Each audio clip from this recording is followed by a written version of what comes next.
My dear students, today I want to discuss the most important topic of this trigonometry, that is trigonometrical identities.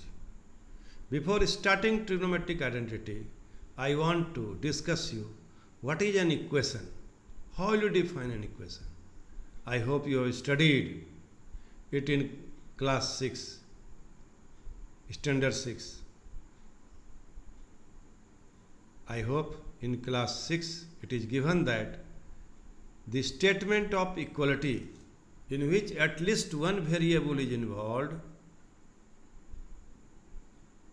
statement of equality in which at least one variable is involved is known as an equation. I want to discuss this. Suppose 2 plus 3 is equal to 5. Of course it is an statement of equality, but it is not an equation.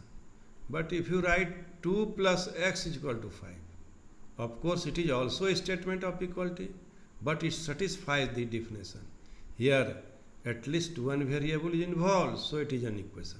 So my dear students, in this way we will define an equation. Now what is an identity? An equation is called an identity when it is true for all values of the variable.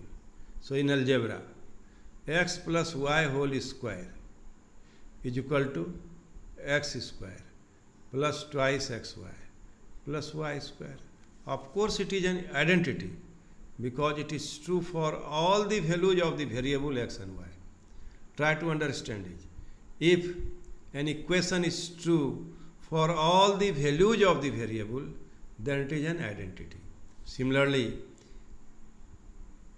in trigonometry, an equation involving trigonometric ratios of an angle is called a trigonometrical identity if it is true, this is condition, if it is true for all values of the angles involved. Suppose if you write sin theta is equal to half, it is an equation. It is an equation. It is not true for all the values of theta. But if you write sin square theta plus cos square theta is equal to 1, then it is an identity because it is true for all the values of the variable, and this is in your chapter in class 10. So I want to give you a suggestion here in this stage that you must go through the definition. You should remember the definition. Here identity is a conditional term when equation is true for all the values of the variable. Variable is what here in the case of trigonometry? Trigonometrical ratios.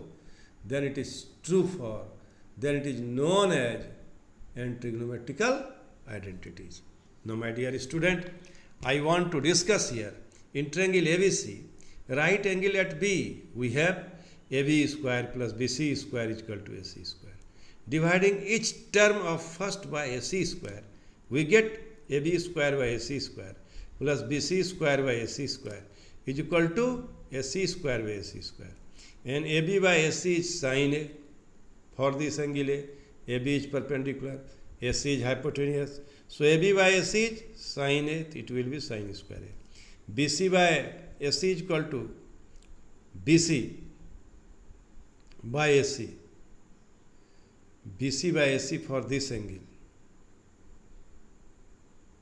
AB by AC. For this angle, BC is perpendicular. So you write here you write sin square A, and here you write cos square A. So it will be cos square A plus sin square A is equal to 1. Now this is true for all A such that 0 less than equal to A less than equal to 90 degree. Therefore it is a trigonometrical identity. Now let us divide 1 by AB square. We get AB square by AB square plus BC square by AB square is equal to AC square by AB square. For angle A, BC by AB. For angle A, BC by AB is equal to 10A. BC is perpendicular. AB is base. So BC by AB is 10A. And AC by AB, this is AC and this is AB. AC by AB is here sec. So 1 plus tan square A is equal to sec square A. Keep in your mind, if you transpose this tan square from left to right,